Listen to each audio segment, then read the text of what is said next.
just want to show you all how to build a prayer altar in your home.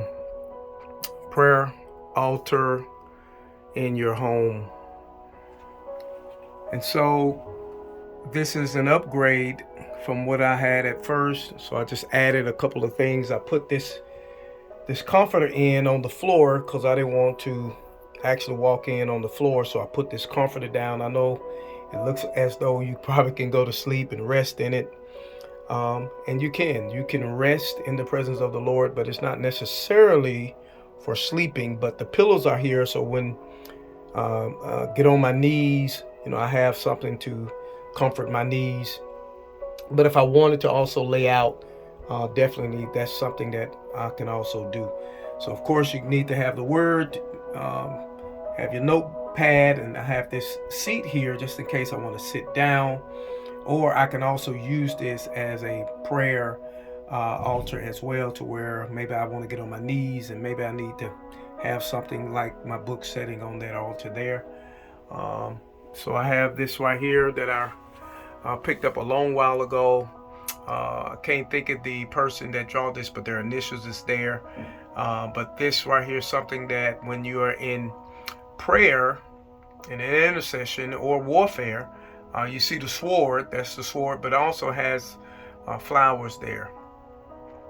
And so even though you might be in warfare, there's a fragrance that comes up from the warfare, especially when you're doing it on the behalf of the kingdom. You're doing it on the behalf of what the Lord has put upon you to be praying and interceding about.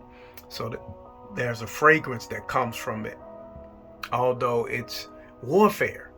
And so that person would that drew this was drawing this and saw this in the spirit. And so the same person that drew this lion as well. So just beholding, of course, the prayer shawl. And then this is a Hanukkah. This was given to us as a gift. The Hanukkah menorah there. And then you have the Courts of Heaven Declaration. Now this paper here is just names I have on for prayer when I go certain places and people ask me to pray. But this is the Courts of Heaven Declaration. So this I have from Dr. Francis Mao, issuing divine restraining orders. Right.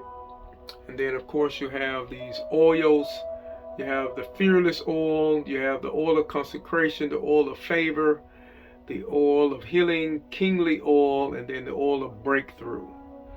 So I just purchased these 6 bottles of oil. Matter of fact, I know you see in the oil of consecration, this is supposed to be the exact of how Aaron and the Levites were told to make the consecration oil. And this was given to Aaron and Moses, of course. And so there's something on the inside of it. I don't know exactly, but I'm sure it's one of the 5 particular oils come from the particular tree. So I'm sure there's some type of bark from there. Okay. So this is my prayer altar. And so if you want to build a prayer altar in your home, this is about a 512 size space, 512. And then it's 512 long and 612 wide. And so I wanted all new things in here. I didn't want anything old. So I repainted the walls. And there's a few other spots that I have to get because my shelf, when I first put this shelf up here, it fell. And so I got a few spots on the wall that I got to patch up because I want everything perfectly. All right. It's just a fresh new smell in here. And so this is where we come to pray and intercede on the behalf of families, on the behalf of nations, on the behalf of ourselves, on behalf of children, just many things that the Lord may put upon our hearts to pray for. This is where we encounter. This is where the Lord shows up. This is where we meet him. The Lord said that when Moses would create the tabernacle, that he would meet them there. So this is a space that is solely consecrated, set apart. We prayed over everything, and so I'm going to pray again with the new stuff I just added, which is this that you see on the floor. We just added this. The oils just came in, so that's fresh. So we'll reconsecrate the room again. Anything that comes in is reconsecration of the room, and so that everything will be given over to the Lord, and that it can only be used for Him. So it's consecrated, set apart for His use alone.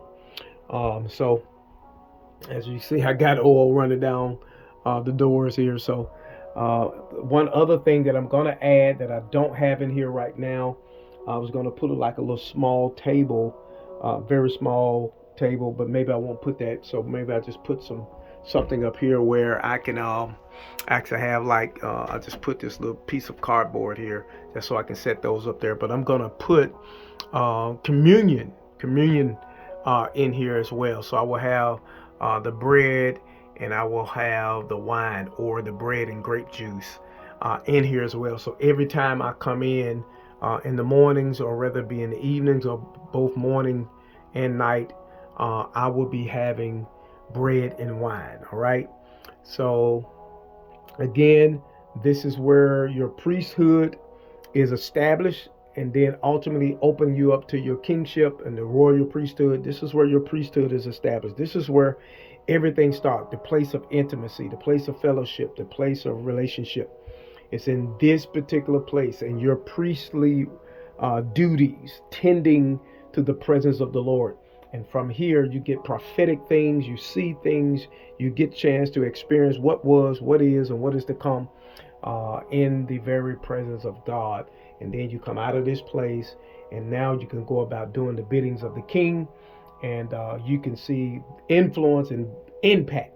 So this is a place, man, me and my wife have established, and so no one can come into this room except they're coming to pray. No shoes can be worn in here. And so it's solely consecrated. So with that being said, I just kind of want to encourage you all to build the altar of prayer in your home. Build an altar of prayer in your home, an altar of incense, to the degree where you become the altar in your home, and then you consecrate a place in your home. And so this is what I've done, and I want to encourage you to do the same, because what we are desiring to see, we need to stay in the presence of the Lord. And so this is slightly different than what we would say a secret closet. You know, he says, go into your secret closet. So, and this would be a closet, because this is what this is, but I'm calling it an altar of prayer. Okay, an altar, because altars, when you understand the powers of altars, and you understand that the altars are a place where covenants are made, where breakthroughs are brought forth. This is where angels ascend and descend.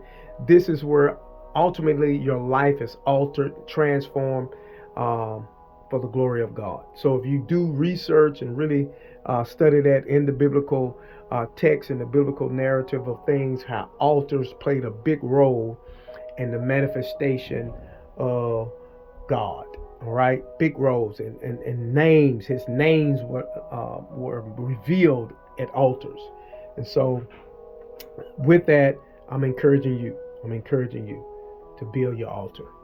All right, God bless. Till next time.